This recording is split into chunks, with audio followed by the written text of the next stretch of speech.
Hello and welcome into our live draft edition of the NFL Roundup podcast. I'm Shane Stanley, joined by John Hepso again. Hello. And we're sitting back having a couple of brewskis now watching the first round. So we're going to... go ahead, John. Ow. Nice. So as we crack our brews here, we're about halfway now through the first round. Trades galore over here in the first round. Yeah, there's been 4 so far. Yeah, just had a wild one, probably the most notable, I guess, just because I had a player involved with Baltimore. Wow, I just don't understand this move. They drafted Hollywood Brown, I guess, 2018? 2018 or 2019. Yeah. It was after Jackson, I think. You know, I guess, and they're looking at, in my opinion, they're probably looking at all the wide receivers who are looking at their option now, and they're saying, well, God, we got to get younger at wide receiver because it's going to be the most costly position in football soon enough. And so they traded them for the 23rd pick. Hollywood Brown goes to Arizona, which is the first big move Arizona's made so far.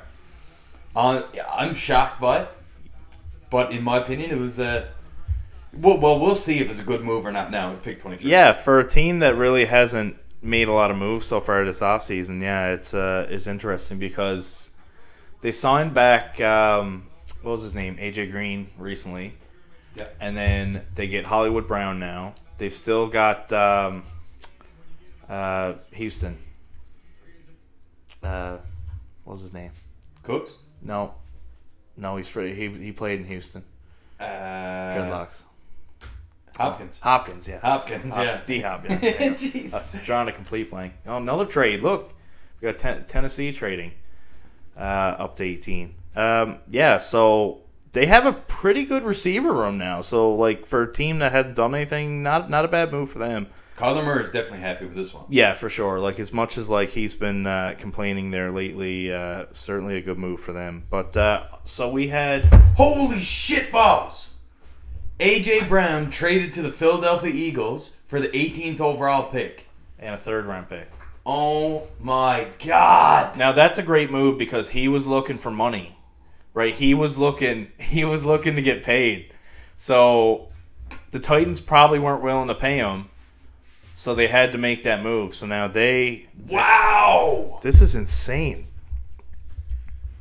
So we've got 2 wide receiver trades so far throughout the draft: Hollywood Brown going to Arizona, and AJ Brown going to.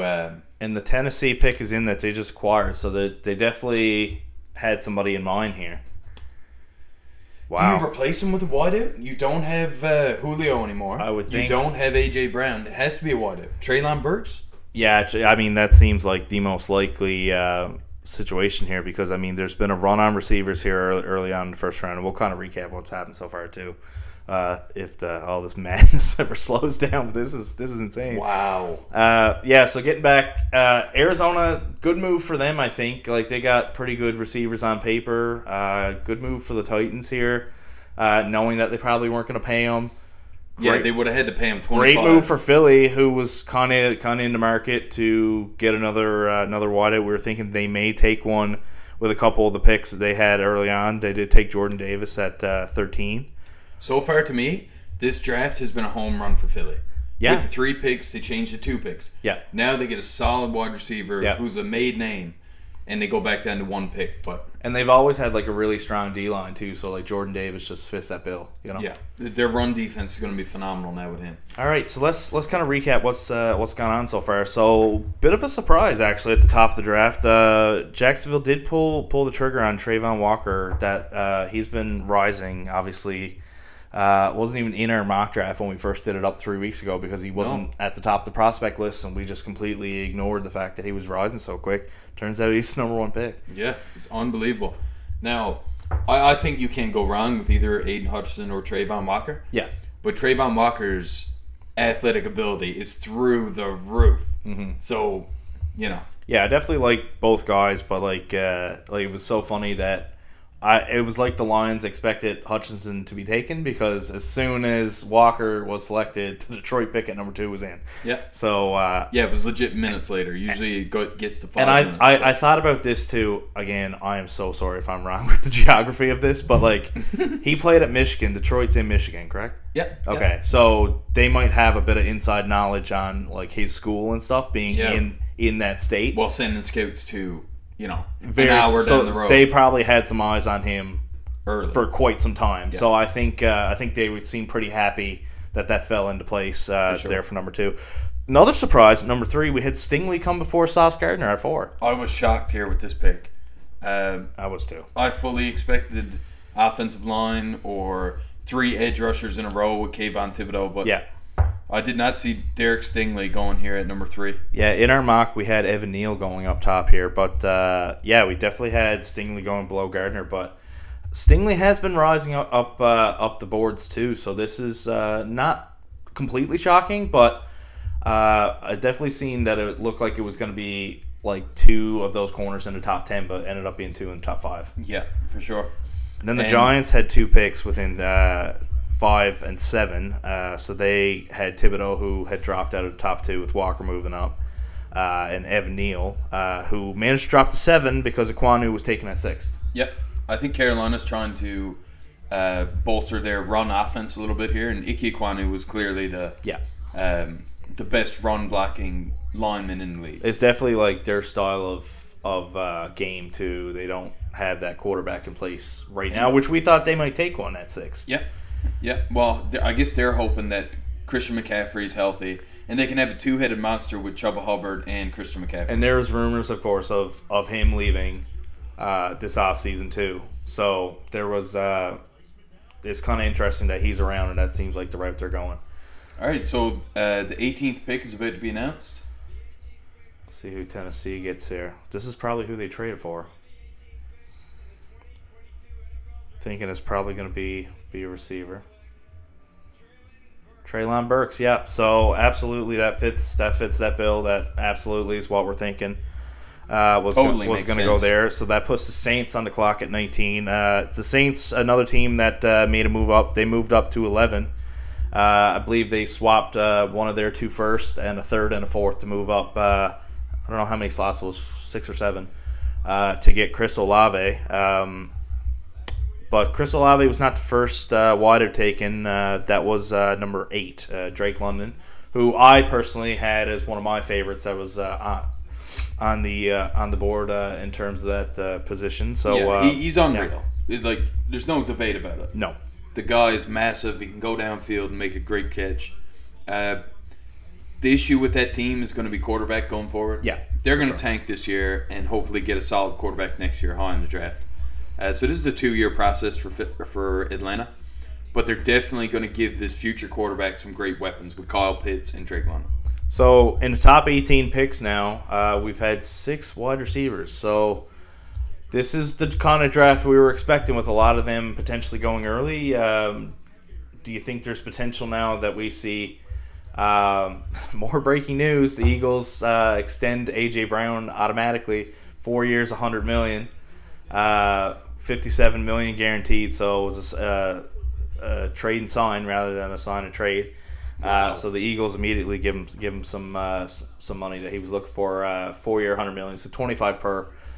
Which is kind of the going standard now for any wide receiver out there that puts up big numbers. So pretty much everybody got what they wanted there with that move now, with that coming in right now. But so getting back to our pick, we had Drake London at 8 for Atlanta. Like I said, that was the top of my board there for all the receiver list. What do you think about him? Drake London? Yeah, I think it's a great move, honestly. Like I said, they're working towards the future. They're going to get Drake London and Kyle Pitts for this young quarterback they see in the future. So I see good things on the horizon if they can hit quarterback next year.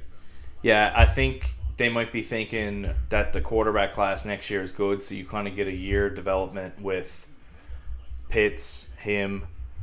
I'm assuming they're going to make some moves on defense along the way here. Yeah, somewhere. And then we'll see the quarterback class next year is looking pretty good, so they'll probably take one there and see what's going on behind center because I assume Mariota is not the answer. And remember, he's not the long-term fix. He had that weird clause in his contract where if he's there on the 5th day of the league year next year, so I'm assuming they'll kind of see what's going on with the draft. But of course, the league year starts in March, so this might be see what's there in free agency, and if they don't want to make a move there, then potentially just look towards the draft and have nobody in place leading up to the draft, and definitely put yourself, because I expect that they're going to be one of the worst teams that are there. Yeah, they're going to be bad. Yeah. But speaking of bad teams, Seattle Seahawks select Charles Cross with number 9 pick out of Mississippi State.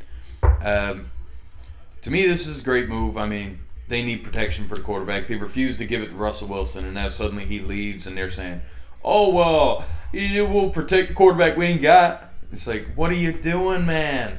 But they needed it. It made a lot of sense, too, because we did have that as one of our picks in our mock draft, so that was our second one that we got in top 10. So that was a pretty good move for them. I think it was the one who made the most sense. So moving on to number 10, Garrett Wilson to the Jets. We've got a little run of wide receivers here. Yeah, so because the Jets went with defense with their first pick, we had them going with Kyle Hamilton here to go double up on the defense and kind of go all in with that. But they went to Garrett Wilson, the first of 2 Ohio State, of course, with Chris Olave coming to the Saints at number 11, as we said. So these 2 back-to-back Ohio State receivers, kind of hard to get a read on them, like we're saying, being on the same team. So yeah, that's one thing I didn't like, because you got 2 outstanding wide receivers, but one is taking the double coverage majority of the time. That's right. And the other one is left on the second corner. So I'm not sure who took the lead on this. It seemed like it was Garrett Wilson because he led in production. But Chris Olave, that guy's solid too. He's a great route runner and can make contested catches. Because Olave was a bit smaller, it seemed like Wilson was like the outside guy, and Olave was more like the inside slot guy. But we'll see. I mean, ironically, inside plays as Chris. His name's Chris, so maybe Winston can have that Chris Godwin connection. That's right. But, it's a solid move for them. Jameson Williams went 12 to Detroit. I believe that was also a trade, yeah? Yes. Detroit traded the 32nd pick and a second-round swap and a third to Minnesota to get the 12th round pick, or the 12th pick overall, and Minnesota's second-round pick. They went on to choose Jameson Williams. To me, Detroit, they've got a young wide receiver room with Ahmad St. Brown and Jameson Williams there now. The bad thing about this is Jameson Williams mightn't play until week 8, but Detroit is not playing for a championship this year. No. At all. No. It's not about what you can do in week 3. It's about what you can do going forward. Yeah. And to me, he's the most talented wide receiver in the draft. Just every video of him, every one of his highlights is a 1,000-yard touchdown, and he's running past everybody. So to me, I love this pick. You got anything on that one, Jay? I feel bad for him because I think this might be like Calvin Johnson 2.0 in the fact that he's not going to get to flourish in his career. So we're getting the Saints pick here at 19. We'll see who they pick before we keep recapping what's going on here. Trevor Penning, yeah, it's a solid move. I think we had that in the mock draft, didn't we? We may have. I think we might have had him to the Chargers at 17, but they went with Zion Johnson. Right. So it's a solid Yeah, pick. We knew that when Armstead was gone, it was guaranteed they were going to try and replace him here somewhere. We did have them taking I think a tackle at some point though, and then I think they took a quarterback here at 19 is what we had. So right. They're not going to go that route. They're going to go with Winston again this year, it seems. If not, go back and see what quarterbacks are available later on. We still haven't had one yet, so there's definitely potential that they can still go after one a bit later. Yep. So let's get to the first of the Philly picks. This is one that they traded for. They got this one from Houston, actually. They selected Jordan Davis, defensive tackle out of Georgia. Their defensive line is already pretty well stacked. They were great against the run last year, and adding Jordan Davis is just it's gonna be a dominating defensive line. Yeah, I think they've always kind of had a really strong D-line. That's always been a part of their team that they really take pride in. Yeah. So I think that that's definitely a smart move. I think it's definitely a strength that they can build on. I think they do still have some pieces in place that can work for that. Like I said, they've been kind of moving all over the place with trades and whatnot. So yeah, I mean, this is a good move for them. Now, maybe one of the most confusing picks so far was Baltimore moving up and trading Hollywood Brown to get safety Kyle Hamilton here. Or no, this was Baltimore's original pick. This was their pick at 14. Right, so they picked Kyle Hamilton, safety out of Notre Dame. Solid player. But a great point that Shane brought up was they signed a safety from the Saints early in the year. Yeah, Marcus Williams. And it was just confusing that they would take Kyle Hamilton here instead of a wide receiver if they had already planned to trade Hollywood Brown. Yeah. But, you know, maybe they're looking to set up a cover 2 defense with 2 deep safeties, you know. With the league being more passing heavy, maybe that's a good move. Maybe they're looking ahead to the future. I think this was just a case of best available. Yeah, I can see that. Because, I mean, it is a quite confusing move. Because, like, when the move first happened, I asked John, I said, like, what do you think their biggest need was? And we both agreed probably receiver. Yeah. And they don't take one. Receiver or corner. They take a strength that they have, that they just invested a lot of money in. That may have been one of the bigger safety contracts ever. 5 years, $70 million, I believe it was. And they add to that room. It's not like he's going to develop into your number one safety, because I assume you expect Williams to do that. Yeah, exactly. Given him that contract. Now, we're both just saying safety. There's 2 safeties on the field. I'm not sure 100% now is Williams playing free or strong, and whether or not, I know Hamilton will probably play strong because he's just a tank of a hitter. Yeah. So perhaps, and Williams did have a lot of picks playing center field, so I'm going to assume he's free safety. Yeah.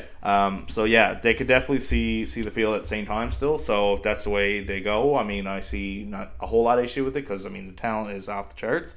So they may have just been like, listen, we just can't not take him because he's so good. Yeah. So, but I mean, I don't think it necessarily addressed the weakness, and what weakness we think they did have, they traded away one of their best players in that. So I don't know if it necessarily made them better by the time it's all said and done. We'll see now with the 23rd pick, I guess. Yes. Kind of see what direction they're going in, or see what kind of plan they had here. But with 15, Houston Texans take Kenyon Green, offensive line. I think that was a good move. Kind of give Davis Mills a chance to develop a little bit, get him some protection, and see what you got there, you know? Yeah. They went corner with their first pick, which was kind of a shocking one to us, but Derek Stingley he's a great player. Not sure he warranted top 5 draft status here, but you know, solid player. Right now we've got the Pittsburgh pick. It's in, and the Patriots are on the clock. And the best available players right now seems like Jermaine Johnson, Devin Lloyd, McDuffie, Nakobe Dean. The graphic just disappeared off the screen. So, well, listen. We thought that the Patriots were going to go towards one of those linebackers. So we'll see what Pittsburgh does here. Who do you see Pittsburgh taking now? I would not be surprised with Malik Willis.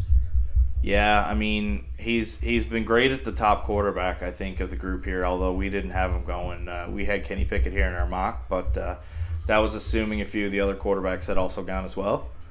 But looking ahead to the Patriots, we did assume that they were going to try to look at a couple of those linebackers as well.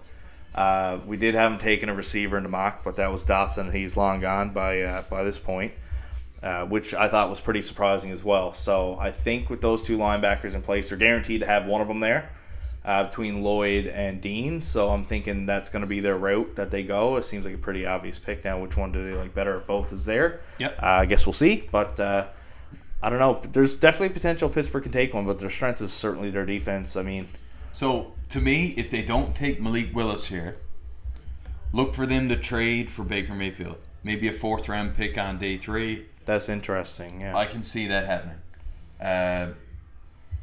But we will see. Roger Goodell is currently making his way up to the podium. They seem like they have a lot of these guests on for each. I think later during day 2, they actually have people like read out the pick. Yeah. Like former players or somebody like a celebrity that's a fan of that team or whatnot. But yeah, we're going to see who Pittsburgh gets at 20 here as the Patriots are on the clock as well.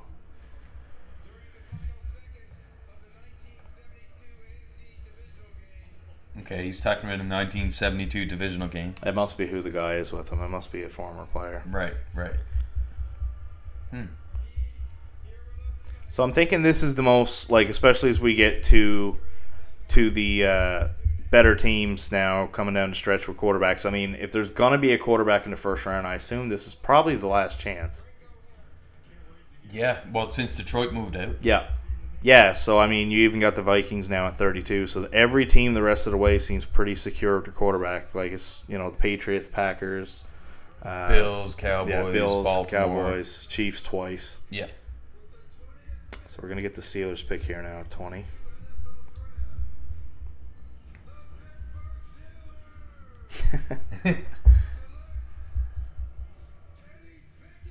There you go. Pickett. Another one. Head of pitch. Shane called it. Yes, sir. Yeah. That's on the mark. It made a lot of sense. Same thing we mentioned with the number 2 overall pick, Hutchinson. I think obviously him going to Pitt, it may have been a little bit easier for scouts to go in and see him. Probably seen a lot of his play. Yeah. Made a ton of sense. I mean, this was always the way I felt it was going to go. I'm a little bit surprised that this is the first quarterback, though. I don't think he was necessarily the top on a lot of boards. I've seen a lot of people say that he's the most NFL ready. As for reading defenses, sit in the pocket, make a play. And that's what we heard about Mac Jones last year. And I think Pittsburgh feels that they're in a window with the defense in place. With those wideouts, man. I feel like they think that they can compete. They've got some good wideouts. Chase Claypool, Yep. Deontay Johnson. Yep. James Washington. James Washington. Yeah. They're pretty good. Kenny Pickett is going to Najee Harris. Like, their offense is there if the quarterback is ready to step in. Yes. And that's why I guess you felt that they were a contender for Mayfield, because you want to take a ready quarterback. Yeah. Because their window is... God, it's tough because of the AFC, right? So now, does this say something about how teams feel about Mayfield? That they felt because it's probably going to take a first-round pick. That's what Cleveland wanted to trade it.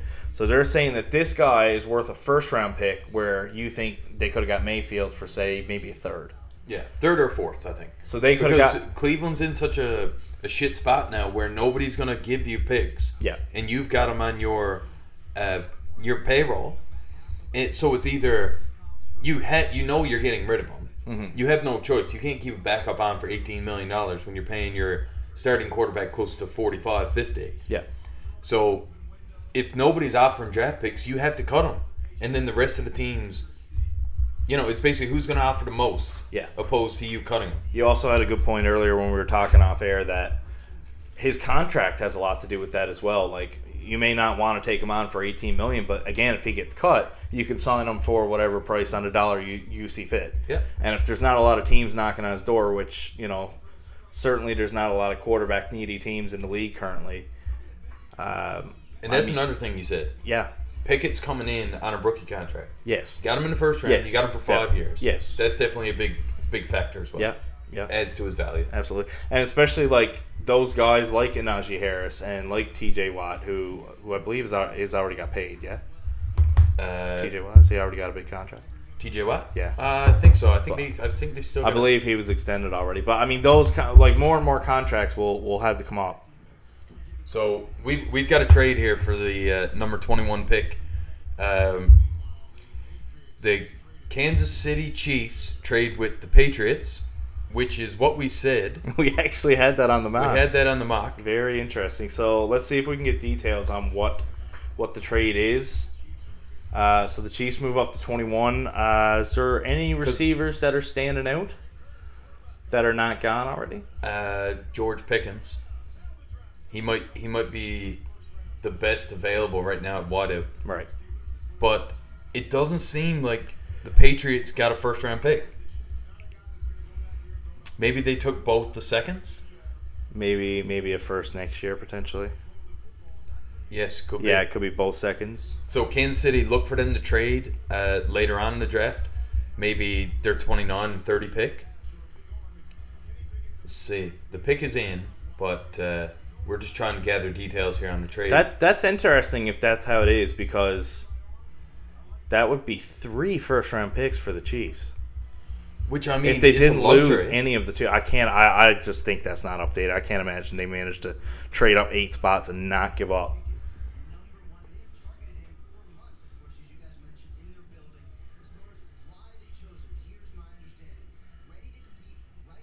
think they're talking about Pickett there. That's Right. Yeah. So I guess while we're waiting for that, we'll finish up here the previous picks we haven't covered yet. Yep. Jahan Dotson to the Washington Commanders. Yep. To me, this is the wide receiver bubble type thing that we're dealing with here. Terry McLaurin is looking to get paid. He seems like he's willing to sit out, but he seems like the most willing to play under maybe a franchise tag next year. Yeah, I mean, he doesn't seem like he has that kind of attitude where he just wants to get paid and that's it. Yeah. I mean, I could be wrong, of course. They're building something in Washington. It is, yeah. I mean, I think they're I don't know. I felt like they weren't as like receiver needy as I guess I was wrong in that because they took another one here. And maybe we see them trade McLaurin at some point through the first round. Maybe they're prepping for that if he demands a trade potentially. Yeah. Like we have your replacement. If you want to leave, we're package you for picks or something. This trade too with the Chiefs like sends ripples to the next pick, of course, because that's another big reason why we've seen this as the most likely situation. Because Belichick, of course, loves to trade down, as we said. Chiefs move up. So the Patriots did get the 29th pick. So I figured that Patriots can get what they are looking for. So let's see who the Chiefs get here at 21. Trent McDuffie. Trent McDuffie? Trent McDuffie. Wow. That was definitely Okay. the second area of need for them. Yeah. So they probably think that they can get a secondary receiver now a little bit down further and still address their defense. That's a solid move for them. Yeah, looking at all the wide receivers that came off the board, I guess they don't have a high enough rated receiver left to take here. But it's so confusing. Why would they trade up ahead of Green Bay, who's likely to take a wide receiver, to get Trent McDuffie? And I said this in our preview of the three top cornerbacks, which was Stingley, Sauce, and McDuffie. McDuffie didn't have those wow plays. No. To me, he was a very much lower tier. Excuse me, very much lower tier part. Now, I'm not saying he's not a great player. He's a fantastic player, but I just felt he didn't have that same echelon. So we'll see. I mean, they had to make a move like this. McDuffie is certainly a great player. It's an area of need. Again, Belichick loves to trade down. The Chiefs get ahead of Green Bay because Green Bay doesn't have a great cornerback room either. Maybe they were still afraid that they were not going to get McDuffie by the time he gets down there. And the Patriots, cornerback needy themselves. Maybe they're just not sold on McDuffie. I thought there was a possibility he might go to them as well if they held on to this pick. So I think he may have been going here anyways. Interesting. So now we've got the pick is in for the Green Bay Packers. Yeah, we'll see. Which was pretty quick for them. So potentially they had that same fear that the Chiefs were going to move up and take someone instead, and it's still available. So circling back to a couple of those picks, and we'll get up to where we're live here. But we had Zion Johnson to the Chargers at 17. We definitely thought this was a possibility for them. I mean, they got their quarterback. They got their offense is pretty strong. They made some moves on defense and free agency. Really, O-line was the thing to really shore up their team. And they lost Scherf, was it? No, that was Washington who lost Scherf. Okay. Yeah. They lost somebody, though, didn't they? Not that comes to mind, but like if there was a hole on their team, just thinking of all the other major areas, I mean, it's definitely O-line. Zion Johnson, one of the best that was out there. I think he's pretty versatile, too, with where he can play. He's more so a guard listed right now. But he can certainly play on all aspects of that O-line. If it comes potentially maybe try him at right tackle this offseason just to see if he can develop a little bit more into that to see. But I love that pick for them to do that. I'm just looking at the wide receivers here now. You've got Christian Watson, Sky Moore, George Pickens, John Mechie, Alec Pierce. Those are the ones that stand out to me that we kind of covered throughout our draft process here on the podcast. They're rated so far below the rest of the positions that it's hard for me to see Green Bay take that here. I'm a little bit scared. Maybe Jermaine Johnson? I'm a little bit scared of the Patriots taking John Mechie just because he went to Alabama and played with Mac Jones, because I don't think he's a first-round guy. Yeah. And I think there's potential they do that just because they had built-in chemistry, which I always think is silly. Like, you can build chemistry with anybody who has talent if you just give them enough time. You know, I can see them going Jermaine Johnson here just because they lost Zadarius Smith. Yes. And replacing I think it'd be a great value pick here, honestly. I think... Agreed, yeah. It doesn't have to be Jermaine Johnson's very solid. Again, a very, very good... I mean, if he's still there when the Bucks pick, I mean, I'm all over that. I would love if they got that. Same. And George Karloftis is still there. Yep. God damn. There's still some great players left on this board. Still some great players, yeah. I'm trying to get the details of what the Patriots got from the Chiefs, and it's not popping up yet that they traded up or anything on the news article. Yeah. You might be able to... or I'll search it on the computer. 1 second. Yeah, so the Green Bay Packers selection is coming up here, 22. So these next two should be interesting because Baltimore is next where they made the trade. I don't know who that is. Kway Walker? Who is that? Kway Walker. Oh, okay. He was the other linebacker from Georgia. Wow, I think this is a reach. I think it's a massive reach. He's nowhere close to With Dean and Lloyd still on the board, they take Walker. Wow. This is interesting. And again, we had conversations about this where we feel some players on the Georgia defense will not add up. Yeah, but Nakobe Dean is the top-rated linebacker out of Georgia. Yeah. This is strange. This is strange. Buffalo and Baltimore made a swap. Buffalo was on the clock at 23. Wow. Okay. That's interesting. Trades everywhere here today. This is the most trades I recall seeing. Wow, man. Now, Baltimore should have the 25. They have it listed there that Buffalo has both, but I don't believe that's true. Yeah, same thing here, yeah. No, yeah, it says Baltimore down on the bottom there. Yeah, it shows Baltimore here as well. It's calling the commercial, I think. Oh, yeah. Another trade. I guess we'll get the details on that after. But this is hard to keep up with all these trades. There's a lot going on here. Yep. But Buffalo Bills on the clock. Not really sure what they need. Maybe a corner? A cornerback. I think McDuffie would have went to them if he was available. Yeah. But it's odd to see him gone and then them trading up again. Now, this is an interesting question. My second need for them, because there's hints of them looking after McCaffrey too. Running back was their second need. Do you think they've reached this early? Not with their next, I'm not sure where their next pick is. Now and again, their next pick would be 57. Yeah, they can get a good running back there. They can get Hall or Walker. They can probably, I think Breece Hall will be gone, but I think they can potentially get Kenneth Walker. Yeah. Let's see. The Patriots traded down out of their spot. Yeah. At 21 in the first round to get the 29th pick and the 94 and the 121 from the Chiefs. Okay. So that's one of the Chiefs' third and a fourth and to move down 8 spots. So they still get a first round pick and they pick up a third and a fourth where there's some value. I mean, that's got classic Belichick written all over it. Yeah. Yeah.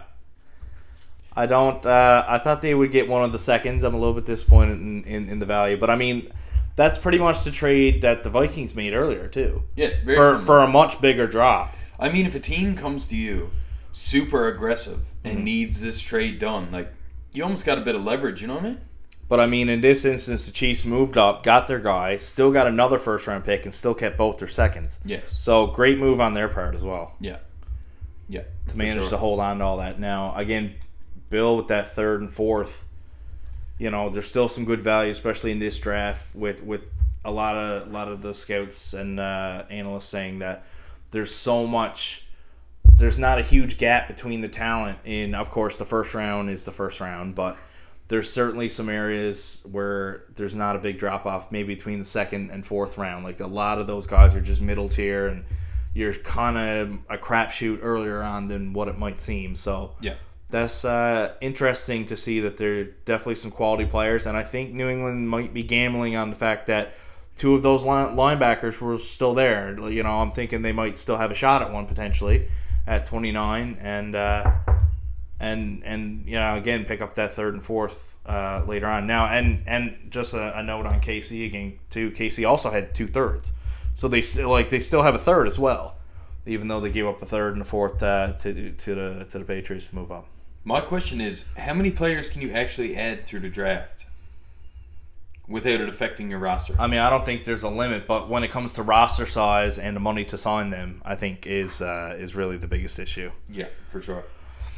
So the pick is in for the Bills, which puts the Dallas Cowboys on the clock. And remember, I predicted them to pick a cheerleader or a mascot, so we'll keep an eye out to see if they do that. Yeah, that would be a laugh. But now, damn, I'm just looking at the wide receiver group going forward, and it's rough. You might not see one till 30 at the Chiefs pick. I don't know if I can see Green Bay taking one now. Do you think Buffalo would take a Carloftus or a Johnson right now to pair with Von Miller? That would be certainly that would be a fantastic move for them. They're good at Buffalo wasn't great at getting to the quarterback this year. They were top 10, but they could be a hell of a lot better. And if they can get Jermaine Johnson, god damn, and only gave up a fourth to move up, so that's not too bad. It's only 2 spots. 130. Yeah, it's not a huge jump. No. Yeah. So again, good value for Baltimore, who continues to slide down the board. Made a couple trades now. Yeah, it's interesting. How are they going to replace Hollywood Brown now? Yep. Maybe they got a trade lined up for one of the expiring contract receivers. I think they may have took a shot too and gambled that they were still going to get somebody they wanted, and then the receivers kept going and going. I think now they're like crap. Yeah. And now they're trying to move down to get a second tier receiver, maybe a little bit later on. Yeah, there's some gems in this draft. There is. George Pickens. I think he's a shithead. That Christian Watson, there's still some solid guys out here. Christian Watson was one of my favorite receivers. Yeah, I really enjoyed him as well. Played at a smaller school, but still. A lot of the Bucs analysts I listen to on other podcasts very, very high on him. I don't think he's a first round guy, but definitely. Look, they've gone D-line for the past couple years as well. So God, I don't know if you can actually. I don't know if there's get Carloftus. Can you? Carloftus or Jermaine Johnson? I don't think it's a weakness. I just don't know what is a weakness for them. I think corner was definitely number one for sure. Potentially up there. Yeah, for Buffalo, defensive tackle was one for me. Like you said, they took one in the first round. Their biggest hole is tight end, but they would not take one here. I imagine that's something they'll attack around the third round. All right, here we go. The Bills selection, pick 22 in the first up here round. for 23. Let's see what we got. Oh, yeah, good pick. Let the commissioner say it, but I see it. So they did address corner. Yep. So that was the fourth guy we had on our list as well. So you had Stingley and Gardner, and then McDuffie, and Elon was. Now remember, this was the big boom or bust guy that we had discussed on our last podcast. So, I liked what I seen on tape from him. I didn't think he was so boom or bust on tape. Of course, again we talked about it. You were kind of high on him. On tape, they definitely all seem like all stars. So I'm not going to be the judge of that. But I think this can certainly. I mean, if this works out for them, keep in mind Buffalo was the number 1 defense in the NFL last year. Pass defense. I'm not sure if they were total defense or not, but pass defense. But again, we talked about how their D line certainly looks like it has the name and the talent there. So I think if they can maybe even address that. There's some big D tackles, maybe in the second round or something. They can shore up their run D, get a tight end. I think Buffalo's really if they can hit now, like I said, on that run D, get a running back, get a tight end. I mean, they're sitting pretty. There's some phenomenal players left here now. Because you can get a good tight end in the 4th. So if their next couple picks is a D tackle, a running back, and then a tight end, or a running back, D tackle, and then tight end. I mean, where's the hole? Exactly. Yeah. It's kind of like the Bucs last year. You didn't see a hole, all but injuries. Luxury, yeah, and of course, even the position they took had injuries. So you could address it sometimes and have great depth, and still have it affect you. You know what's shocking to me? What's that? Linderbaum is still on the board. Tyler Linderbaum, maybe one of my favorite picks here in the entire draft. Yeah. So. Let's see. The best available right now We've got Jermaine Johnson, Devin Lloyd, Nakobe Dean, Carloftus, Hill, Wyatt, and the graphic is gone again. Damn it! Yeah, I mean, Gotta get into that a little early. Yeah, there's still a ton of picks here. I'm shocked that the 2 linebackers are still there. I think that there's a matter of time until they're gone. Linderbaum, Johnson. I mean, again, quarterbacks are there. Like I said, I don't think we'll see any more. Rainman. Yeah, I mean, there's some. Who can you see Dallas taking here? I feel like this is the most shocking pick. You have no idea where they're going. I can see them going D tackle, like a Devontae Wyatt or somebody along those lines. Okay. Devontae Wyatt, I believe, is also from Georgia. So for me, I had their needs listed as wide receiver, safety, edge rusher, offensive tackle, or guard. And I had them all listed as first or second round for all of them. Yeah. So maybe I can see them going with the safety. What's his name? Jaquan Brisker. Yeah. I can see that. I can see them taking one of those linebackers and then permanently making Micah Parsons a pass rusher. That'd be interesting. To move him off the linebacker spot and That'd then be good. have someone to fill in. Yeah. I believe they retained Van Der Esch, so like their defense would still make a lot of sense there. I think that might be the way they go here. The pick's not in, so they really are looking at what's available here. Who do they have at center? I don't know if they still had the center who was there for a long time. I can't remember his name. Okay. But I mean, like they had that very vaunted O-line about 4 years ago, Right. and a lot of the pieces are following. So Linderbaum might be the pick here. It very well could be. Yeah. Let's see. Dallas Cowboys at center. Tyler Biadasz.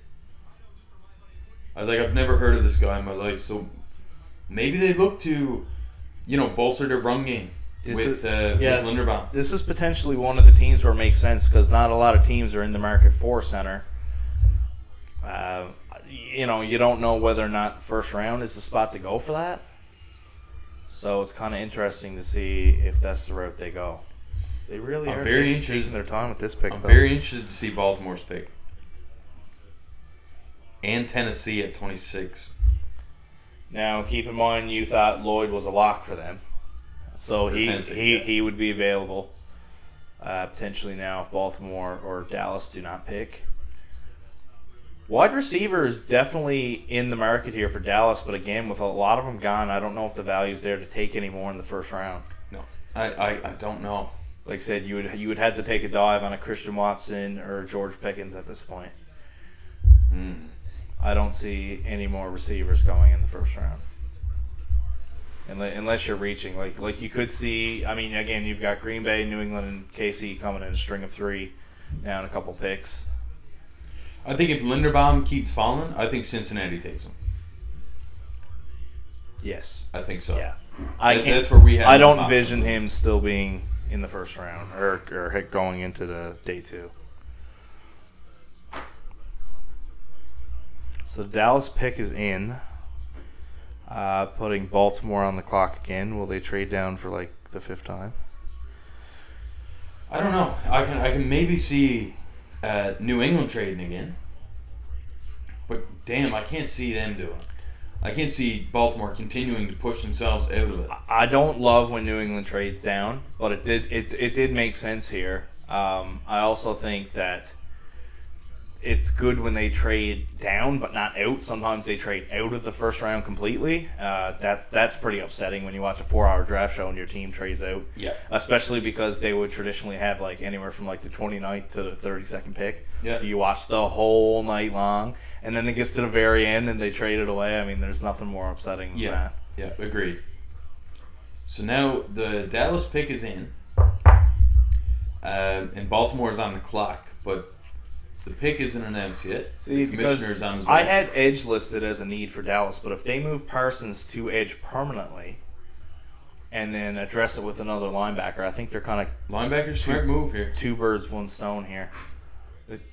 Dean potentially. I see it here now. Tyler Smith, offensive tackle. I've heard his name come up recently. I think he's been a riser. Wow. Tackle. Yeah. Yeah, I've seen his name. It might be a little bit of a reach for the first round. Yeah, for sure. Man, I'm quite floored. There's a great potential the Bucs get Jermaine Johnson, which is insane. That would be phenomenal if that comes to fruition here. Oh, I can almost see Baltimore doing it now, though. They're about 2 picks away because I do think Tennessee has potential to go to one of those linebackers, as we said. Jermaine Johnson to the Bucs would be unreal. I'm not as sold on Carloftus, but I wouldn't be upset if they took him either. He's a tank too, man. Because I think a corner may have been in the works for the Bucs as well. Potentially Elam if he was still there. Yeah. Which I wouldn't have been super thrilled with that pick, but like I said, like the whole boom bust thing does scare me if he was going to my team. But I think looking at it from like a Buffalo, a team that they already have a number one, yeah, they have a number two. They have everything in place. They're a great team, obviously. Like I said, they're a pretty strong defense as is. Yeah. So I mean, that's a perfect team to take a dive on someone like that. Yeah. Yeah, for sure. Do you see Tampa going after one of those linebackers? I know it don't seem like it on paper, but you're gonna have to pay Devin White next offseason. Is he worth paying? Top money. He's unreal. He's good, but he kind of freelances a little bit. He does freelance, right? So like, do you give him the big money deal? Maybe when he's kind of inconsistent sometimes. I don't know. That's interesting. It's an interesting move. I don't know, but you don't trade him. I don't think. Just because of the but just because of the talent that's there. Yeah. Because I don't think. Well, there hasn't been a linebacker taken yet. I don't think. The Packers. Yes, the Packers, right? But not one that we saw coming. No. Right. And I mean, this is the area I was telling our buddy Max upstairs. Like, if you get 20 to 25 of the picks that are in the first round. Yes. Let alone what team they go to, because there's so many people that end up get taken in the first round that you didn't envision. And then trades kind of shaft everything. I mean, I don't ever think I've seen this many trades. This was like 8 trades or something like this. This is crazy. Insane. And like, obviously it's last minute. Like, can you imagine being in that war room and just like being the GM and it's just got like 8 calls coming in and you're just like constantly hello. Yeah, really though. You know, like how can you keep track of it all? Wow. Especially a team like Baltimore who's made multiple trades here. Interesting. They're on the clock here now. Shane, you wanted to kind of discuss the top wide receivers in the AFC. Or not the receivers, quarterbacks, sorry. Yeah. Is there a specific take you have on that? No, I just kind of like, because there's such, like, and it makes it more interesting now with Pittsburgh picking, like, there's really, I don't think there's a single team that doesn't have one. Like, even the worst teams, Houston, they feel comfortable with Davis Mills, it seems. Yeah, they're the probably Jets, the worst. They have Zach Wilson. The Jaguars, they have Trevor Lawrence. I don't think there's a single team in the AFC that doesn't have it. Miami, potentially? They've got but even them, they seem like, and to say that they're probably the most on the fringe, yep, is insane, because they just took one in the top 5. Yep. Yeah, I mean I would say you're probably accurate in that. That's saying that they're the team that's most on the fringe, but I mean, it seems like they're sold on them. Yeah, and maybe the Titans isn't a top tier quarterback. Not a top tier, but I don't think they're a team that's actively looking. No, for sure. Right? Yeah, there's no team in the AFC that's looking. Just look at like the NFC South. Like, you can argue that the Saints, the Falcons, and Carolina are all looking for a quarterback. Yep. That's one division. Yep. There's not one single team in the AFC that looks and say, we're looking for a quarterback. Yeah. Pittsburgh was the one. Yeah, for sure. And they've addressed it. And you've got the Giants, the Lions. I don't think are sold on Goff. No. Because we had them mocked to take quarterback at 32. Yeah. But of course they traded out. Mm-hmm. I don't know, San Francisco, they have their quarterback for the future. Yeah. But Jimmy just keeps on playing, and he doesn't get traded for the second off season in a row. It's interesting. And like that's so funny too, because like there's so many quarterbacks in the NFC that are in limbo too. Yeah. Like Jordan Love. Yeah. Jimmy G. Right? It's like there's that, like Mayfield is still out there. There is just like there's quarterbacks still out there. There's like I don't know if there's like I don't want to say talented because not all of them are good. There's so many like middling ones as we talked about with Tannehill and Cousins and Dak Prescott sometimes and it depends how you think on some of these younger guys coming up. Like it's phenomenal how much like quarterback talent there seems to be.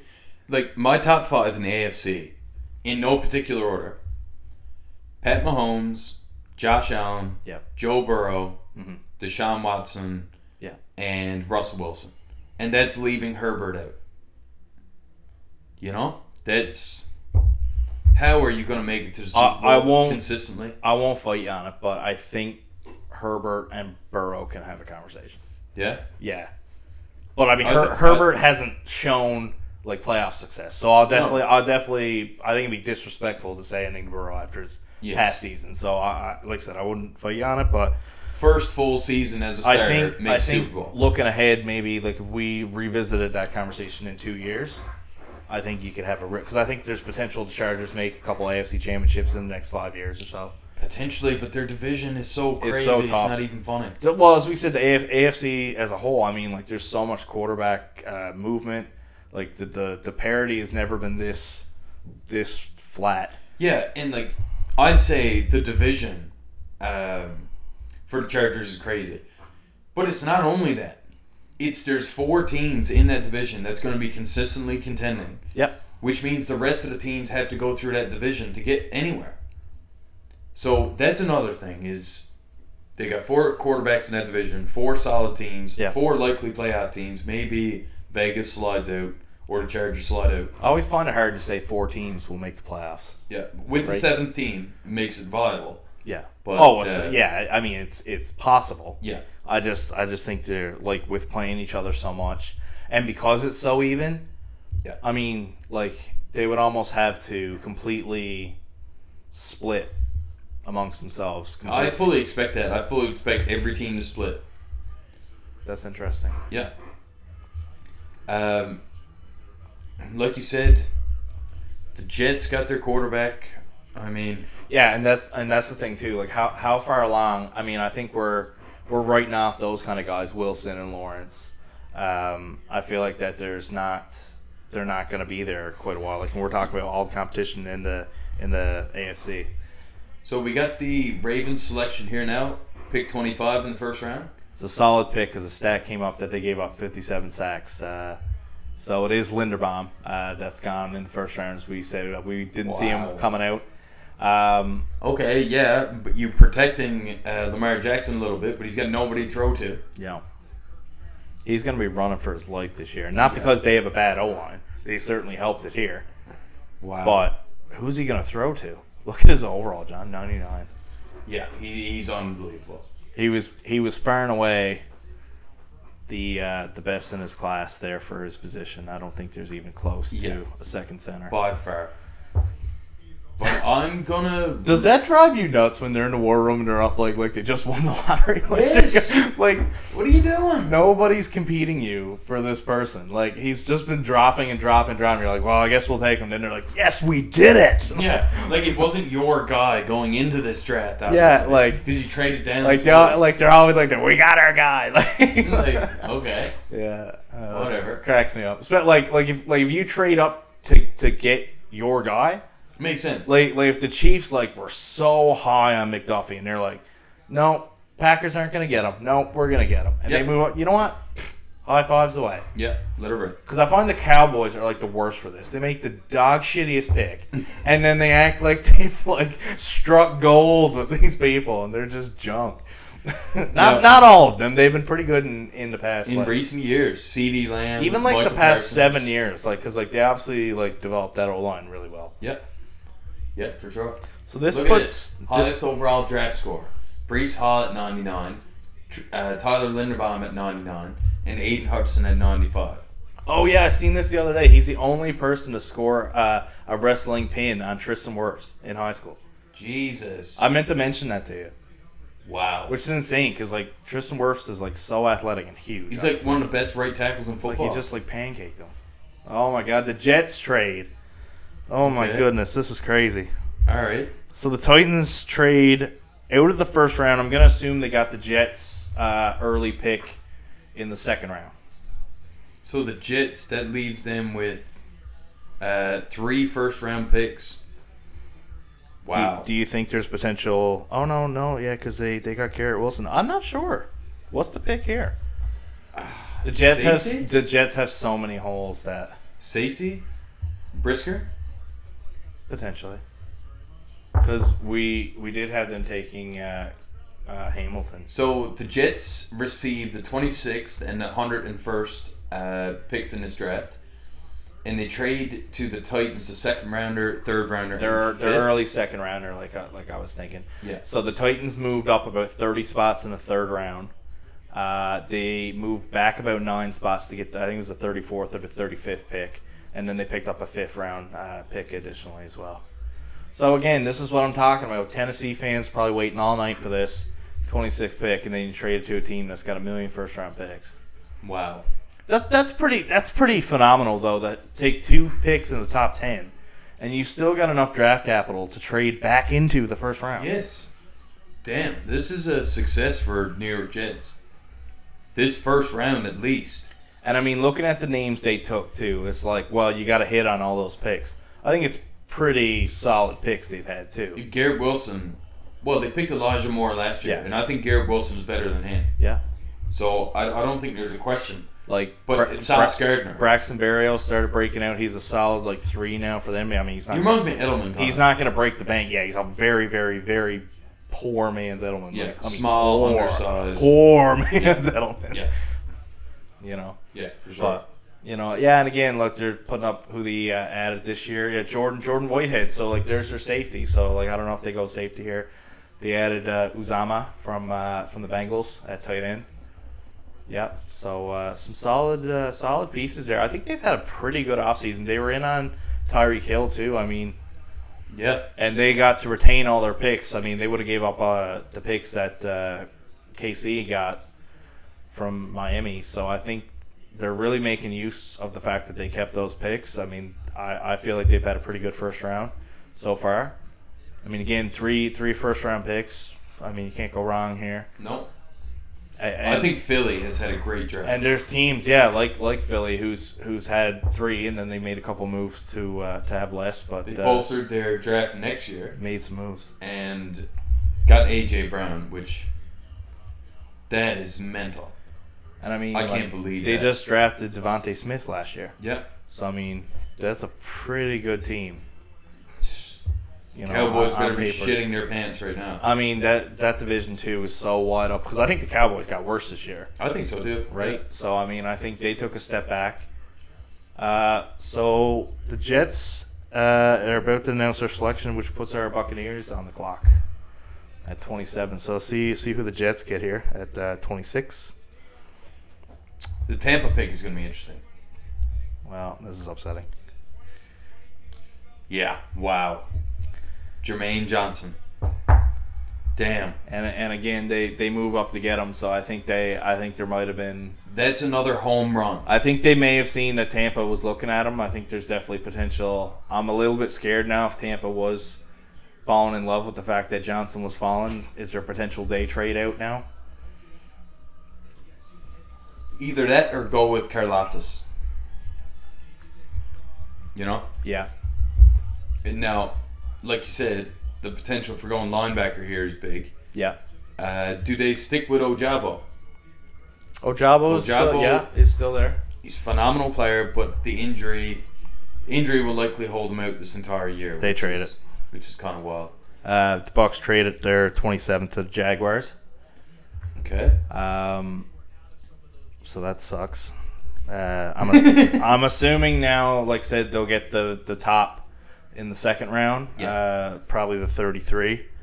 That happened real quick. I really think they wanted Johnson here, and then he went, so I think they made a move. We'll see what they do. God damn it. We're just saying this. Yeah. They wait all night, and then they trade out of the first round completely. That really stinks. Damn. What is with these junk teams, too? Just trading back into the first round. It is the kind of draft to do that. So, yeah. I mean, I guess we'll see. If you got a quarterback, we'll see how the chips fall. Positions, yeah.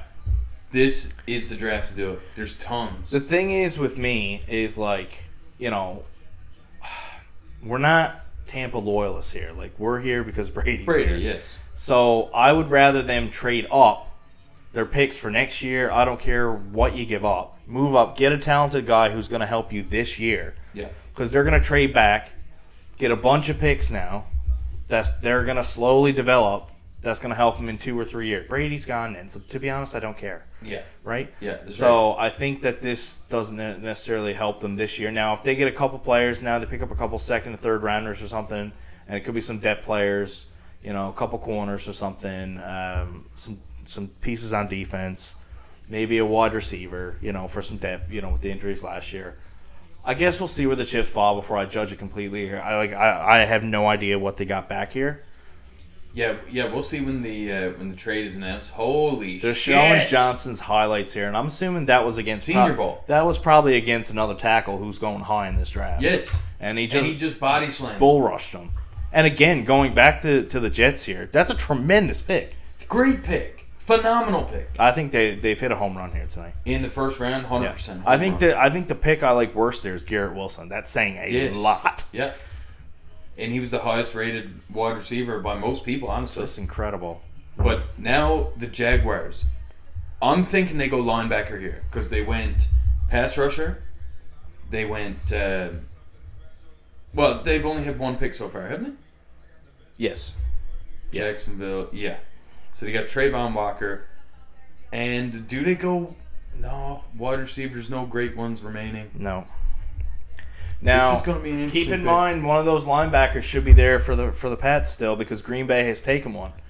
So unless they take if they take two linebackers, I officially think this is the dumbest team in pro sports. Yeah, I think this draft would just be a total attack on Aaron Rodgers. If they take like an O-line or something, I think Rodgers might. He might quit. He might murder somebody. Yeah. Wow. Their pick is in. I must say, this first round went fairly quick. Well, fairly quickly. Me and Shane were assuming that we'd be here till about 2:30 in the morning because we're over in Newfoundland, of course. The draft officially started here around 9:30, 9:40. 9:30, yeah. And yeah, it's only 12:30 right now. I think the trading has something to do with that.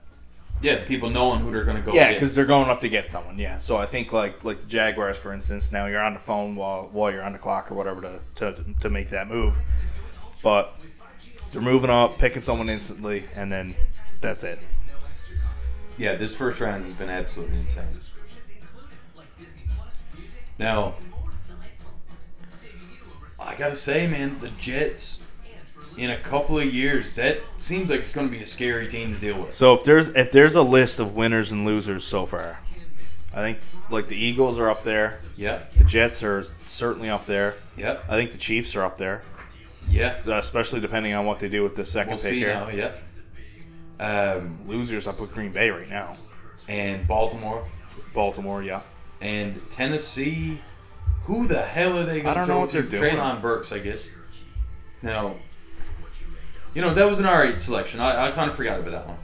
But he's going to have some time to develop here. It's going to be a run-heavy team again with Derrick Henry. Yep. Not sure that's the right thing you want to do because, with the broken foot last year, is this going to be a reoccurring thing now? I can see Tennessee potentially dropping out of the playoff race, to be honest, with the loaded AFC is. I think like the Colts got better too with Matt Ryan. Yes. So I think they're really fighting for second. I mean, I still think it'll be close. Like they're still a pretty good team, but they traded AJ Brown too. I don't know, man. Yeah. They got worse. Like they definitely got worse. Yeah. So it looks like Tampa got the 33rd pick there. Looking at the bottom screen here, the ticker with the pick. So it looks like Tampa's going to get the first pick now in round 2. So that's it's about 7 spots they move back or so. Yeah. So we'll see what additional picks they got. I'm assuming probably some 3rd and 4ths in there as well. Probably the same thing around New England got probably a 3rd and a 4th, I'd say. Yeah. Along with that.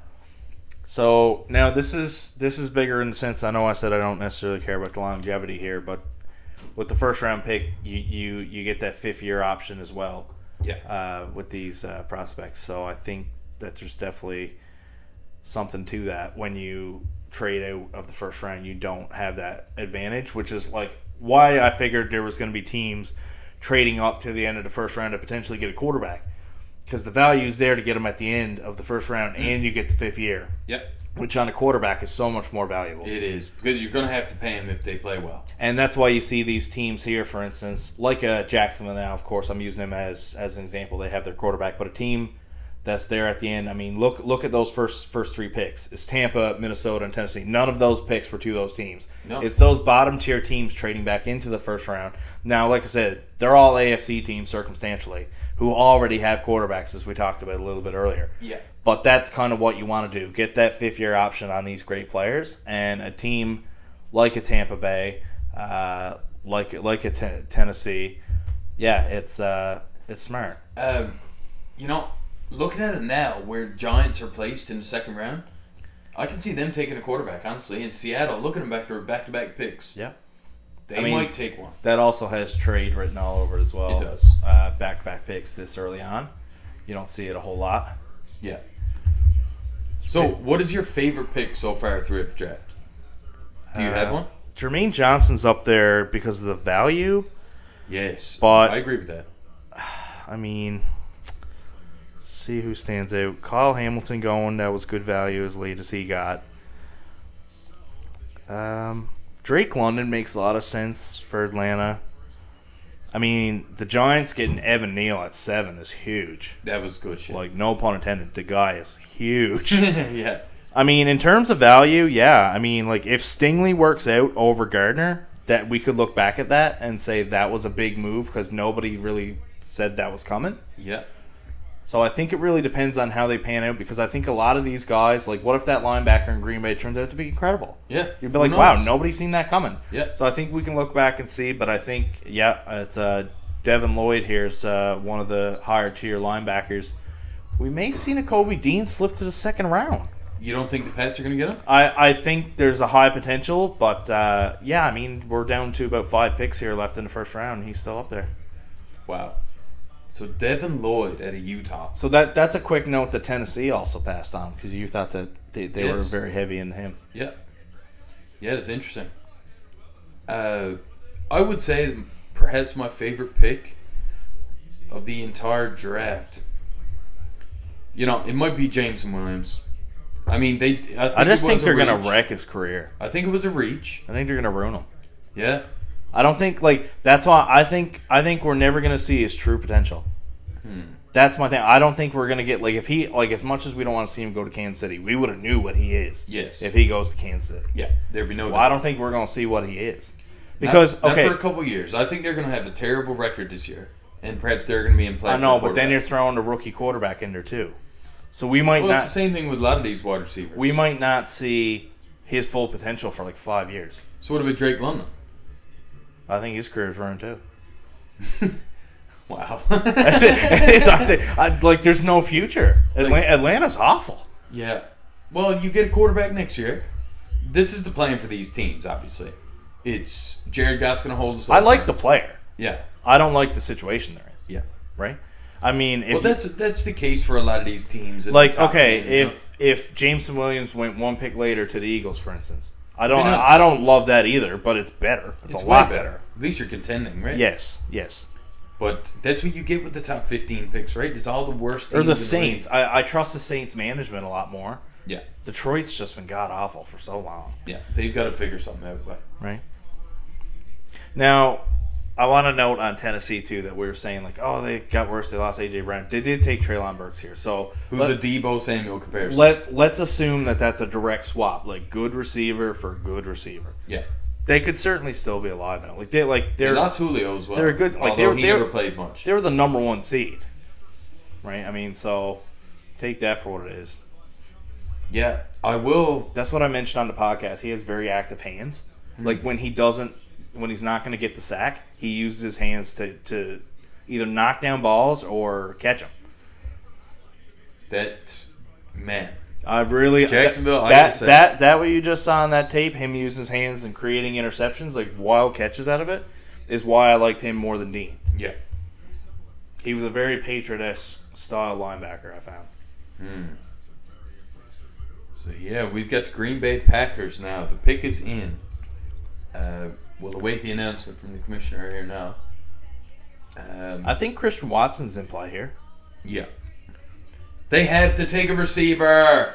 Do you like him over Pickens, or you like Pickens a little more, I think, do you? I think Pickens might have some of the highest upside in this entire draft. I like Watson because of the size. Yeah. He's got good size. Yeah. Yeah, for sure.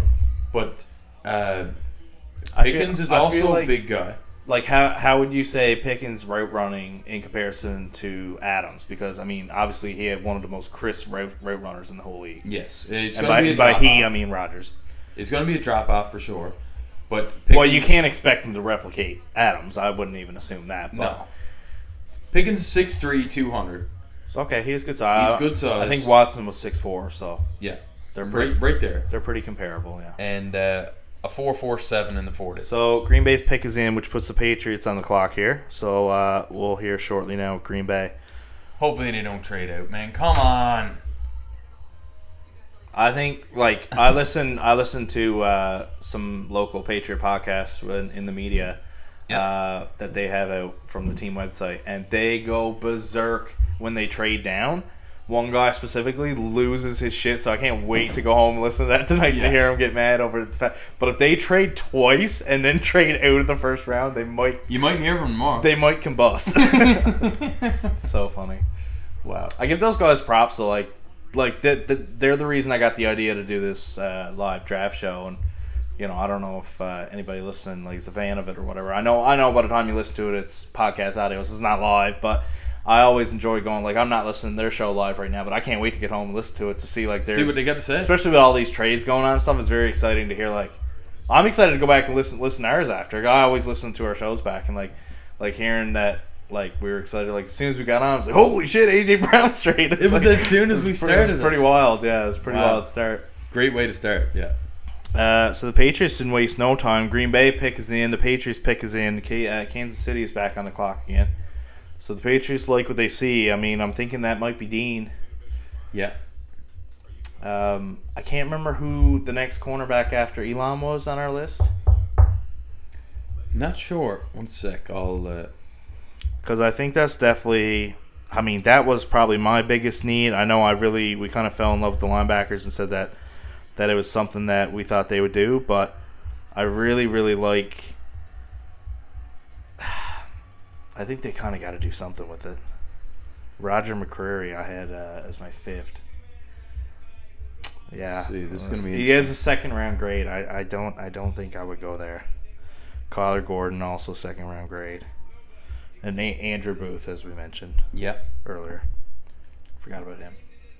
Yeah. So Whitworth, why is he up there for the Packers pick?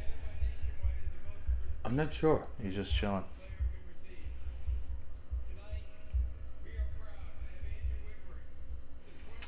Okay, so we're down to 5 picks remaining here in the first round. So we're coming down to the bitter end here. 2 of them are in, so 2 of them are in. Should so go fairly quickly. It should be pretty quick. They're gonna let them read the pick, are they? Are they doing a speech or what's going on here? They're doing some kind of award or something here. Okay.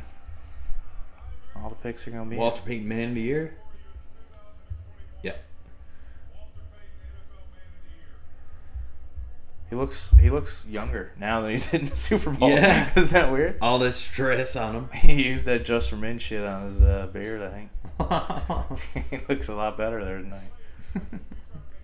He retired. He looks smaller, too. He's slim right down. Yeah. Yeah, it's interesting. I seen a stat there said Green Bay Packers were the first team in NFL history to win 13 games in 3 consecutive seasons. That's unbelievable.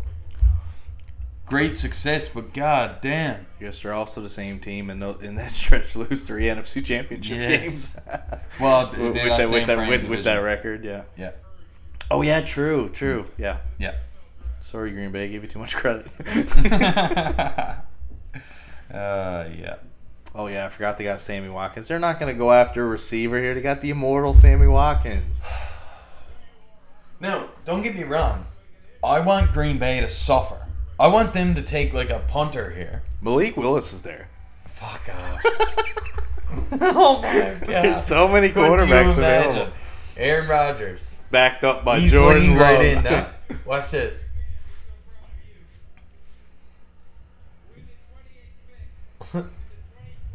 Oh, that's a good pick. Devontae Wyatt to the Packers. Okay. That's a solid pick. I like Okay. that. I like that pick.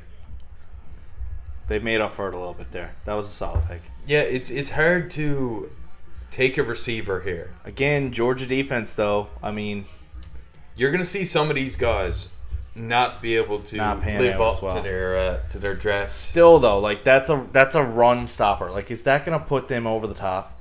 No. I like the player. Yeah. I like the player, but I don't I'm like. It's like they don't realize that they have to win now. That's what it feels like. I feel like they're trying to rebuild. Yeah. Yeah. This is a very wild draft for the Green Bay Packers here. Like His name has been in this range though. between Devontae Wyatt, Like, I don't think this was a reach. well, they got two teammates, Kway Walker and Devontae Oh, that's Wyatt. true. Yeah, that's a good So point. this is going to be a good So they're- run-stopping team. Yeah, they're banking on Georgia's defense for sure. Yeah. All right, so with the Patriots picking, we're assuming that's going to come pretty quickly now. Chiefs are still on the clock. Theirs isn't in yet. Potentially see a trade from them maybe, or they've already, although they did lose some picks, maybe try to make a few more up, drop a little bit. You know, I feel like Kansas City has to take Wyatt out, don't you? I think they should. Like I said, I don't know if the value's there at That's this point. the thing with this. Is all the It's wide because receivers they all went in went the top 20. They all went so fast. There's 6 in the top 18. Yep. Brutal. Okay, so the Pats pick is in. They gotta get moving here. Come on, get up. Okay, yes, no, never mind. Sorry, their pick was in already. I was thinking they were falling 2 picks behind here. Then they're gonna go to a commercial. Like the pick's in, dude. Yeah, well. But like that's I don't Classic. know, like. But this is what I'm talking. This is what. Yeah, the Chiefs pick is in now too. Like, what are they doing? Well, It's like they stretch it out on it'll be a purpose. quick run. Yeah, it should be. Yeah. So it puts the Bengals on the clock, the AFC champion Bengals. I think I'd ever say that in my lifetime. Wow. Yeah. Yeah, you remember back in the day with Andy Dalton and that? They And had, were a good solid team. teams, man. Yeah. AJ Green was They at were- the peak of his career. Oh no, yeah. Ocho Cinco. I was thinking, I was like, man, they beat the crap out of the Texans every year. It's the other way around. Texans used to beat them. They used to be like the 3-6 matchup every year. Yeah. Yeah. And then whenever Houston would win, they'd go to New England and just get Every smacked. time. Yeah. Yeah, that was fun. Patriots South. Okay, yeah, right. I was thinking another trade was announced, but they were just mentioning the trade of Shaq Mason Yeah, earlier in the offseason. Yeah, that comes up there in the things. They're just mentioning like what off-season moves were made. So, think about the wide receiver rooms now for the AFC. Mm-hmm. You've got to put Cincinnati may be at the top of that list. To be totally honest, them, the Vegas, Buffalo is Chargers. underratedly good. it is, but they lost 2 of their depth guys, Beasley and Emmanuel Sanders, and they haven't replaced them. Well, I'm banking on the fact that like Gabriel Davis, who had 4 touchdowns versus the Chiefs, that he's kind of taken a step up. Yeah. They have Diggs. I think I'm missing a guy who's like second because I look at Gabriel Davis as a nice third. And then I mean Sanders has kind of been bouncing around to like contenders the past couple of years and done absolutely nothing. I think Beasley was probably the guy I was thinking about who was second, so potentially that is something for them to address a little bit later. Yeah, potentially with a second round pick. Or Yeah. They got Jameson Crowder, like you said. They picked him up. Okay, yeah, I like him. Yeah. Dawson Knox, so perhaps they are up there. Yeah, and I do expect them to address tight end as I mentioned. Yeah. So the Tampa Bay selection or the trade with Jacksonville, it was a swap from 33 to 27, right? And they got the 106 pick and the 180. So We just found that out. Yeah, 106. Probably a compensatory pick, but it's a late third. So basically a late third or early fourth. And then we got a fifth too added on to that. So let's hear what the Patriots do here. Oh my sweet God, Jesus. come off it! Garrett. All this for this. Oh. Cole Strange, never heard of him. Chattanooga. Jesus Christ. All right. They said he was projected as the third round. And, oh my God, Bill! Overall, 83. Sick. Jesus. Let's keep in mind that this guy is probably meant to fill in for Shaq Mason, who they traded for a fifth round pick, and they wasted a first to replace a guy who was like probably top 5 in the position. Wow. Okay. And exactly what they said after, like they take who they like, and that's it. So ridiculous. Boy, oh boy. Well, he's a blocking award winner apparently, so that's nice, I guess. If nothing else, I'm trying to not be disappointed. Yeah. So the Bengals pick is in as well. So we're coming down the stretch here now. The last pick is on the clock, which is the Minnesota Vikings. So we'll shortly await the Chiefs and Bengals, who's going to wrap up the first round here. Do you think the Chiefs go back to defense, back to the well, or honestly, I don't know what they're is that a receiver, right? Yeah. Do they go into Kobe Dean? Oh my God! George Carloftus. That just reminded me that the Patriots didn't take the Kobe Dean yes. as a way to disappoint me again. Oh my sweet Jesus! All right, and the Chiefs take George Carloftus. Great pick. I hate it because I hate the Chiefs, but he's talented. Yeah, he's very talented. They've had a pretty solid night. If those guys pan out, like I said, good corner, good edge. I mean, they've had a pretty weak defense. They lost Honey Badger. They lost Sorensen. I mean, they really don't have a whole lot of pass rushing going on besides Chris Jones, who's 27. So I guess we'll see. I don't know. I was totally expecting Carloftus to be a higher draft pick than this, but yeah, I think the Chiefs are. I think they got good value there. They're probably stoked that he dropped this far. I think they've had a solid night. All in all. Yeah, it's good stuff. So the Bengals, who do they get now? They're good to go on offense, obviously. Is there any guards remaining? Bernard Rainman. Patriots didn't take Rain Man. Yeah, I know. Yeah, it's wild. But I'm saying his name wrong intentionally, just yeah, just so we're all on the same page. Yeah, it's actually Bernard Raymond out of Central Michigan. He's one of the higher guys on our, I've never heard of the guy they looked at. Who's this? Strange? Coles. Yeah, it's a strange pick. A strange pick, yeah. Tennessee, Chattanooga. I don't even know where that is. Tennessee, I guess. But yeah, George Karloftis. I've heard of Chattanooga. I have heard of that school, but I haven't heard of the feller. And I mean, like to be fair, I'm sure he's a known name. Like, he's projected in the third round. Like, that's not some guy who's like undrafted or something. But it is the first name that I haven't recognized. I haven't recognized. Yeah, that's right. I wasn't too familiar with the linebacker that Green Bay took at 22, but I have heard of the name because of Georgia. I was familiar with their defense, so yeah. I mean, I don't know. We'll have to see. I guess. I mean, I can't imagine that's going to go over too well with the fan base. I don't think we're going to be alone here. No. Yeah. So I mean, I think would you put the Chiefs in the winner category now? I think you'd probably put them pretty close. Yeah, they'd be there. Yeah. So that guard that Patriots took was ranked 21st overall by NFL Draft Buzz, which is interesting. 6'5", 307. Like, of all picks? Of all offensive linemen. 21st of offensive line. 21st, I thought you meant total of 21st. every position. I was gonna be like, okay, maybe No. maybe we just completely overlooked them.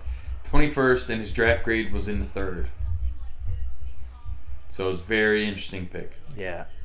Jeez, man, that is so rough. Yeah, I mean, I don't know. Like I said, Bill's the expert here, but it's hard not to question. I mean, this is just he already got that hard knock on his resume in the past couple years. I just feel this keeps happening. Just keeps getting worse and worse. Like even if the guy pans out, a guard is a boring position. It is. Like, are we ever gonna truly know how well like Shaq Mason? We were just talking about how great that was. He made that pick once upon a time. Yeah. And I'm sure it was like, ugh, when it happened to him too. But see, he used to make picks like that when they were winning all the time. Right? And Brady kind of covered it up, you know Yes, what I mean? yes. So you can make a pick like that at basically the same spot, 29th, right? You know, in that range. Yep. And it not matter because, we're going to be in the AFC Championship next year, so we can develop this guy. Exactly. You can't do that now. No. You have to get talent. Yeah. Yeah. This is bizarre. Bizarre. Who knows? Who knows what's going to happen here? But I'm kind of disappointed with that pick. Yeah. With some of the players remaining on the board, of course, Nakobe Dean, Ojabo, even though he mightn't play, Bernard Raymond, Jaquan Brisker, these kind of guys, and especially they brought Devin McCourty back, obviously, but he's getting old, and maybe Brisker would have been a nice safety to kind of slot in behind him. Andrew Booth. Some of these guys might have fit a little better than this. Yeah, pick. I think I'm focusing more on the fact that the first round's almost over than I am like who's coming up, because let's keep in mind Tampa has the first pick tomorrow. So you saying that Dean's still there? Yeah. And who was it? We were just talking about this. Ojabo. Like that was who we had mocked to him. They could like say pick up that extra 3rd and 5th, which isn't a ton, and still get a guy that we had mocked to him. Yeah. That's not too bad at all. No, that's good stuff. Right? I mean, even if they take Raymond, like that's a bit of a hole. Like, I know he's listed as a tackle, but can you bring him in and maybe he has some experience at guard? Yeah. If he has that versatile style, like can that be utilized? There's still some solid players left here. Absolutely, there is. Andrew Booth. Yeah. Andrew Booth is still there. He seems like he could be a solid second corner for a team. Yeah. Kyler Gordon. Yeah. I'd like to see them get a tight end later on. Trey McBride would be sick. Trey McBride. He's a heavy production guy. There's different styles though. Again, with the blocking and the catching, like you got to get the right one to fit the scheme and stuff too. Which is like, but it's so like there's certain ones I like. Like I was listening to a podcast on this talking about these guys, and like they're talking like the one that probably makes the most sense. It was a guy I liked, mind you, was Ruckert. Yes. He's kind of like a George Kittle type to me. Ohio State. So yeah, I mean, I liked him. So I mean, hopefully they could do something with that. But yeah, I mean, I don't know. I guess we'll kind of see. Just want to note too, we're probably not doing any more until probably a recap after. I was thinking too, like what we should do, just so we're not like so swamped, because I know that we've been doing a lot of these position breakdowns lately. I think we should like maybe come back, do like an AFC recap, and then maybe like an NFC, so we can kind of separate it, so we're not kind of like overbearing everyone and these 2-hour episodes stuff. Because like it really does slow down after the draft too. Like the next couple months, like after this now, OTAs are in May. A lot of the big stars don't even go to them. So families are going on vacation and stuff. It's not really a whole lot going on. No, that's right. So yeah, it will be slow for us, and Yeah. we're just gonna have to be creative and come up with kind of topics to. Yeah, I mean, we do have one. Yeah, we've had a couple things kind of in the back pocket there that we can bring out, but yeah, we'll definitely do some stuff here. But we're coming down. I'm gonna say mid-May, end of May, would probably be the next one. What do you think? Yeah, well, I mean, we'll probably come back next week and do our recaps, I guess, or whatever, or next couple weeks. And then once that's done, yeah, we'll probably do the one-a-month format like we were hoping to do. Yeah. See, the Bengals selection, pick 31 in the first round. This is probably Raymond. I would think. It's the logical pick here. Wow. Daxton Hill, okay. They already have a young safety. Yeah. That's an interesting pick as well. They franchise tagged Jesse Bates as well. Yeah. At the start of free agency. So are they looking to replace him going forward? Yeah. That's kind of what yeah, it looks there's like to definitely me. Yep, there's potential there, yeah. And the Vikings pick is in for 32, so that should come shortly now to wrap up the first round. So that's the end of all the trades and the madness for one night anyways. Yeah. So all in all, what do we see? About 9 or 10 trades. Unbelievable. So I know, like, it was all kind of happening fast and furious. So like of the two receivers that move, which do you think is more substantial? I think the most impactful one is A.J. Brown to the Eagles. Yeah, I do. Just because he's a big, dominant receiver. Well, which is weird because I think Arizona is further along. Like, I feel like they're closer to, I don't want to say winning the whole thing, but like I think they're closer to where they want to go anyway. So Yeah, well, I trust their quarterback a bit more. Now, that's not saying a whole lot the way he's been acting lately. I really like Hurts, to be honest with you. Did? I really like Hurts. I like him in fantasy, but that's about it. I think he's a winner. And I think they can actually win the division this year. I actually think the two of them are very comparable. Like, they're both pretty small. They both have a similar playing style. Like Hurts doesn't care about running. No. Murray was trying to protect his body in the playoffs, and Hurts just wants to win. Yeah, that's right. Yeah. You know, and they were the number one rushing team in the league. Now you add A.J. Brown to that mix. Yeah. And Jordan Davis. I think the sky's the limit for that team. I'm not going to say it outright right now before we do our projections before the season starts, but yeah, I'm going to say Philly has a legit chance to win this division. Yeah, I think I'd really had to take a bit of time and really think about it. But I think schedules. I think it's, well, that's actually, I'm glad you brought that up. That's another thing that's coming out in May. Yeah, is the schedule layout. So we'll see. We'll know. We know everybody's opponents to this point, but of course we don't know the schedule. There's a couple games over across seas this year. We'll see which games those are. We'll know. Like there's a couple Christmas games I think this year coming up. Yeah. So I'm not sure what the date on that in May is. I think it's early May. So I think it's about 2 weeks away from now by the time the draft wraps up. So we should be able to have a look at everything, and then we can really start getting into like predictions of records and stuff like that. And yes. Really get a better. We'll go through our spreadsheet and all that shit again. And yeah, we did that. We did that closer to the season last year, but it's definitely something that maybe we can dive into, and if we need to make adjustments later on. So I don't think a lot's going to change now from. Yeah, you remember we did the way too early. We did standing projections. Yeah, we did. So we can do instead of way too early, we can go too early, and then early. Too early, then too early, early. Yeah. Well, we just gave our teams. We didn't give a record yet. So no, that's right. Now looking once that comes in, then we can really start picking out playoff teams and tiebreakers, and especially once we know the schedule, because then we can pick who's going to win each week, and we'll know like head-to-head matchups and all that. Like, I could do that all day. I much prefer looking at that kind of stuff rather than, like I said, all these draft prospects. Yeah. Now, I will say I'm usually pretty familiar with a lot of the first-round guys.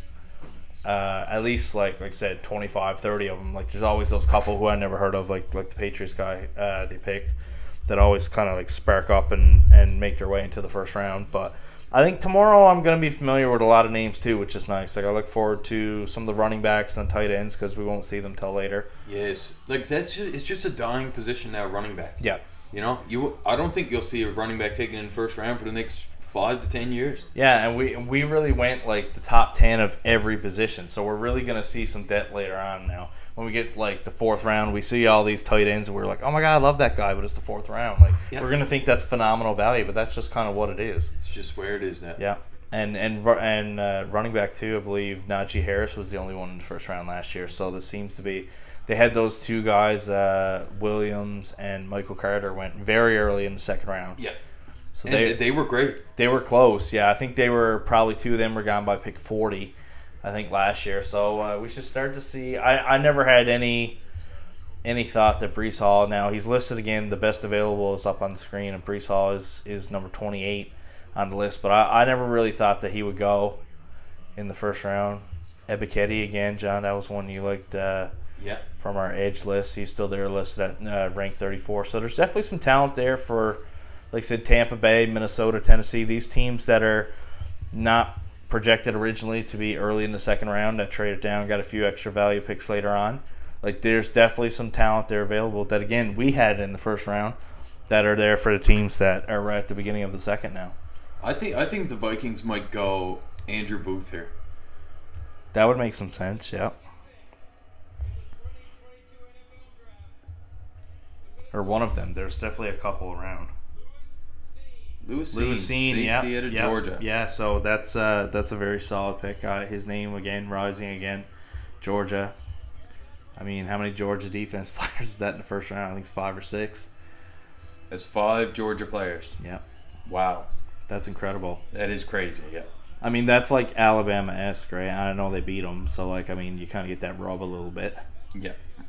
So not bad. It's currently 1:06 a.m. here, so, I mean, it's about 3.5 hours, if my math is correct. Yeah. So that's not too bad. No, that's good stuff. I was totally expecting to be here till 2:30 in the morning. Yes. So it was pretty nice. So overall, I think that was a pretty good first round. I mean, a lot of action, a lot of trades. I think I'm really going to have to take a moment and really, like, look through all the trades tomorrow. Yes. Because, like, there's so much, like, there's so much going on with the picks, and then we were trying to kind of recap what went on before we were on the air, and then as we were trying to recap, there's trades happening everywhere, and oh my god, it was freaking madness. So, yeah, let's take some time, regroup. We're at it tomorrow.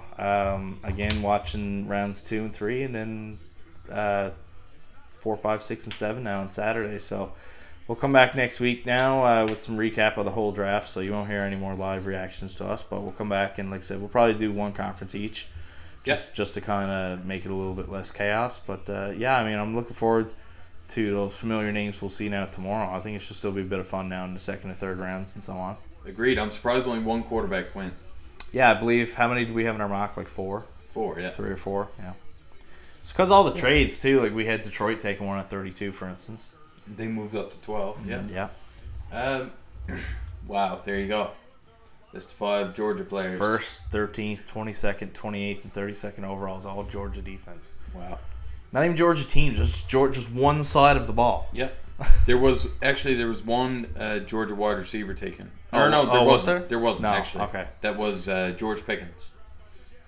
Assuming he'll go in the second round to somebody. Yeah, so. But yeah, ultimately, I guess that'll be it here for the NFL Roundup podcast.